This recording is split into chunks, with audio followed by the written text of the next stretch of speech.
only victory, and in emphatic style by 38 points to 12. Victor Matfield was not present that evening. He was still in retirement, has since come out and is very excited about leading his country out onto the Suncorp Stadium this evening. We're set to go, and with me in commentary is Bob Skinstad. Well, Victor Matfield just there leading his team out, and what a giant of world rugby he is. But he, like everybody else, understands the pressure that's on the Springbok pack at the moment to perform. They've got a young, enthusiastic, talented backline. They've got a big, strong, experienced pack. The juxtaposition of that is, will they give the youngsters enough ball to show their talents and their wares? And the Australian side, probably the most balanced that they've been in 3 or 4 years, present an Everest for the Springboks to climb here tonight. But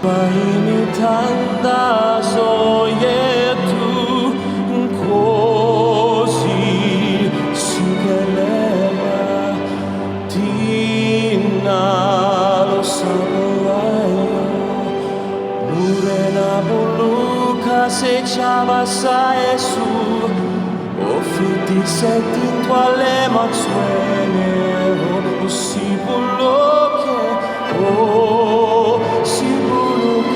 si chavasa Jesu si chavasa South Africa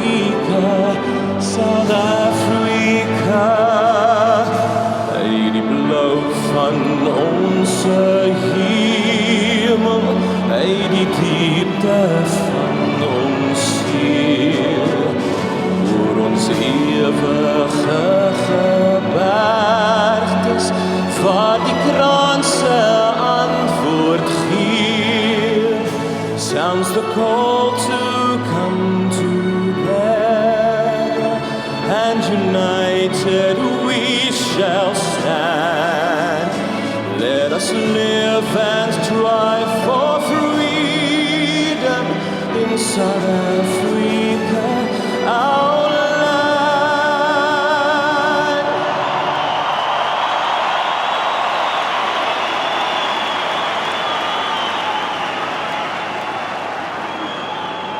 Wallabies in Cape Town in the victory there a year ago, and the 80 creating, they're using the ball, and the passes are 20-25 meters. The inside little dink there was very, very good, and they were able to attack after this little ball behind the back from Israel Folau. Higginbotham, we know, has got skill. And oh, he knows, doesn't he? He knows what an opportunity that was. Yanni du Plessis now leaving the field. Frans Malherbe is going to replace him. Captain Victor Matfield seems to have pulled or torn a hamstring quite high up. Rutiaga is getting set to come on. These matches, I think Yanni du Plessis was just having a little break there. Well, only Michael Hooper really trying to clean out at the breakdown. I've noticed that so far in this game. Australia having little mini pods attacking their each ruck.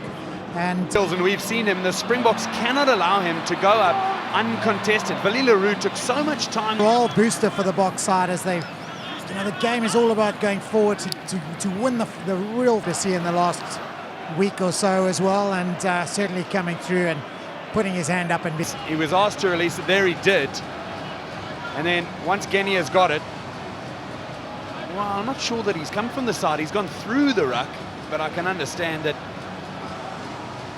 the penalty's probably for knocking the ball down, offload, and the gap. There's Kirandrani with the one player around his legs and onto the other, and there's no doubt that Rob Horne is an outstanding finisher, but in Israel Folau, he's got one of the finest ability to smash someone backwards, but both made in try-saving conditions, and disappointment as that spews off the side badly. Yeah, it's just given the Wallabies a chance to attack again, this time with a set piece. Pollard, with the penalty advantage, puts it up in the air, taps back for Vali Leroux, and here's Rsavaus. Brilliant try!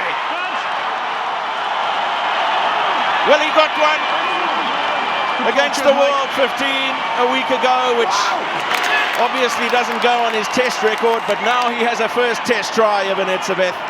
Brilliant little cross kick from Pollard, knowing that there was a penalty advantage.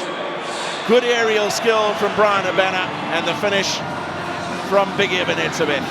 Well, let's have a look at this. Willie Leroux spots the space. Pollard's gone up, and that is unbelievable. The tap inside, and then the offload. The mercurial Willie Leroux. He frustrates defences because you can't get hold of him. You don't know what's going to go on. But look at that. The senior man in the team, Brian Abana, flicks it back, and Eben Etzebeth is too strong. Brilliant score, and Adam Ashley Cooper drawn in off his man by Willie Leroux. Drew two defenders, absolutely brilliant in the offload, but this will have pleased him.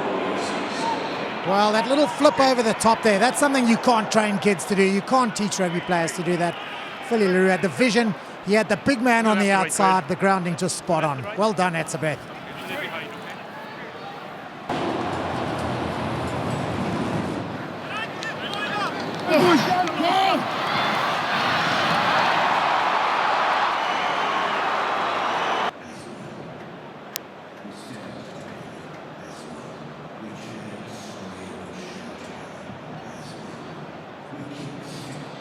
Good piece of refereeing there. If you look at the ball, it's a fantastic tackle from Eben Etzebeth. That's what drives him back. So Fence, Leroux again. And Abana into the space. Then Creel accelerates away beautifully. Jesse Creel! Brilliant from the Springboks. On test debut, Jesse Creel in for his first test try. Superb from Brian Abana. The perfect start to the second half in Brisbane. Boy, he had a lot of work to do, Jesse Creel. Good offload from Abana, good timing of the pass too from that man, Willie Leroux. We know how he sucks in defenders. Look at this for the one-hand offload. 3 or 4 defenders to go through. Loads of work, loads of pace, good strength from the former Maritzburg College boy. They'll be shouting on the streets of Peter Maritzburg tonight, but great strength. And what a way to round off your first test match here in Australia with a superb try. well, it's a lovely coming off his wing there, and Jesse Creel, we mentioned in the week, snuck into Australia under the radar because he's only played Super Rugby at the number 15. Everybody said, who's playing outside centre for the Springboks? And he just answered them. He said, I am. Absolutely, and a picture. South Africa not out of the woods yet. It was a good early-ish pass from Cooper, but Brian Abana rushing the man and absolutely To the back. Oh, that's a really solid scrum from the Springboks. They've in complete control. At it from that angle. Replaced. Just wondering who's going to come off in the back line. In fact, Another great tackle there from Damien Dalendi and Tibble. At 159. The Wallabies leave Suncorp victorious, regardless of what happens with the kick. Matt Ghetto will line it up. The Springboks will be left to reflect on a number of little opportunities.